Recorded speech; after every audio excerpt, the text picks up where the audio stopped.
আসসালামু আলাইকুম। সবাই কেমন আছেন? আশা করি সবাই সুস্থ আছেন, ভালো আছেন। আজকে আমি একটা নতুন ইউনিক রেসিপি নিয়ে আপনাদের সাথে শেয়ার করব। লাল শাক দিয়ে ডিমের একটা রেসিপি। লাল শাক দিয়ে ডিম এভাবে ভাজি করলে খেতে কিন্তু দারুণ লাগে। তো বন্ধুরা, এখানে আমি 1 আটি পরিমাণ লাল শাক নিয়েছি। লাল শাকটা আমি বেছে কেটে ধুয়ে পরিষ্কার করে নিয়েছি। এইভাবে কুচি কুচি করে কেটে নিয়েছি। আমি আমার পছন্দ মতো আমি 4-5 বার পানি পাল্টে ধুয়ে নিয়েছি। লাল শাকের মধ্যে অনেক পরিমাণ বালি থাকে। এখানে আমি 2টা ডিম ভেঙে নিয়েছি। এখানে আমি রসুন কুচি করে নিয়েছি 5-6 কোয়া, পেঁয়াজ কুচি করে নিয়েছি, 7-8টা কাঁচামরিচ কুচি করে নিয়েছি, আর একটু সুঘ্রাণের জন্য একটা শুকনো মরিচ নিয়েছি। এখানে আমি একটা প্যান বসিয়ে দিয়েছি। প্যানের মধ্যে আমি প্রথমে শাকগুলো দিয়ে দেব। শাকগুলো আমি একটু ভাপিয়ে নিব 2-3 মিনিটের জন্য। শুধু শাকে থেকে যে একটা এক্সট্রা পানি বের হবে, সেই পানিটাই আমি শুকিয়ে নেব। এখানে আমি দিয়ে দিলাম 1/2 চামচ পরিমাণ লবণ। লবণ দিয়ে একটু নেড়ে চেড়ে মিশিয়ে নেব। এখন আমি 2-3 মিনিটের জন্য শাকটা ঢাকনা দিয়ে ঢেকে দেব। ফিরে এলাম 3 মিনিট পর। শাকের ভিতর থেকে অনেকটা পানি উঠেছিল, এখনো একটু পানি আছে। এই পানিটা আমি শুকিয়ে নেব। নেড়ে চেড়ে নিয়ে আমি কিন্তু আর ঢাকনা দিয়ে ঢেকে দেব না। এখন যদি আমি শাকটা ঢাকনা দিয়ে ঢেকে আবারও সিদ্ধ করি, তাহলে কিন্তু শাকের কালারটা ফ্যাকাশা হয়ে যাবে, সাদা সাদা আসবে, তখন কিন্তু শাকটা আর লাল থাকবে না। শাকের পানিটা কিন্তু অনেকটা শুকিয়ে গিয়েছে। এখন আমি শাকটা উঠিয়ে নেব।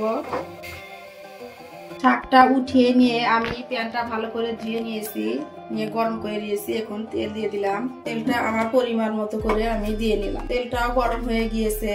এখানে আমি একটা শুকনা মরিচ এইভাবে টুকরো করে দিলাম, 2 টুকরো করে।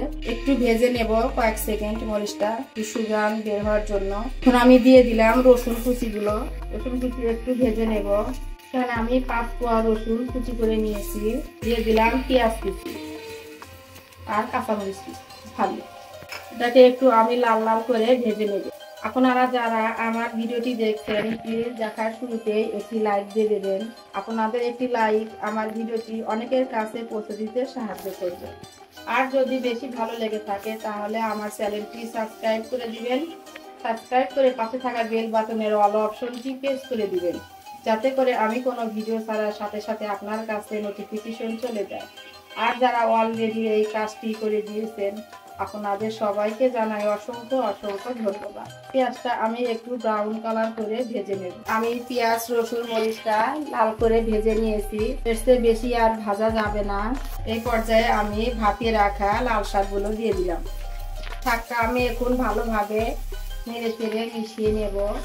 খুব ভালোভাবে মিশিয়ে নিয়েছি। এখন আমি শাকটা এক সাইড করে রেখে দিলাম। রেখে দিয়ে এখানে আমি এই যে 2টো ডিম দিয়ে দিলাম, সামান্য কিছু লবণ ছিটিয়ে দিলাম ডিমের ভিতর। এখন আমি ডিমটা নেড়ে চেড়ে এভাবে মিশিয়ে নেব। এখন শাকের সাথে এভাবে মিশিয়ে নেব। বাচ্চারা কিন্তু শাক সবজি খেতে চায় না। এইভাবে যদি একটু ডিম দিয়ে ভেজে দেওয়া যায়, তাহলে কিন্তু খুব সুন্দর করে খেয়ে নেবে, অনেক পছন্দ করবে খেতে। যারা এভাবে কখনো খাননি, একবার এইভাবে খেয়ে দেখবেন। গরম ভাতের সাথে খেতে কিন্তু খুবই মজা লাগে। এই পর্যায়ে আর বেশিক্ষণ শাকটা ভাজা যাবে না, তাহলে ডিমটা কিন্তু শক্ত হয়ে যাবে, তখন খেতে ভালো লাগবে না। আমার শাক ভাজিটা হয়ে গিয়েছে। আমি কিন্তু মাঝখানে লবণটা চেক করে নিয়েছি, লবণ লাগবে না, একদম পারফেক্ট ভাবেই হয়েছে। তো বন্ধুরা, আমার আজকের এই রেসিপিটি কেমন হয়েছে অবশ্যই কমেন্ট করে জানাবেন। আশা করি আপনাদের কাছে খুব ভালো লেগেছে।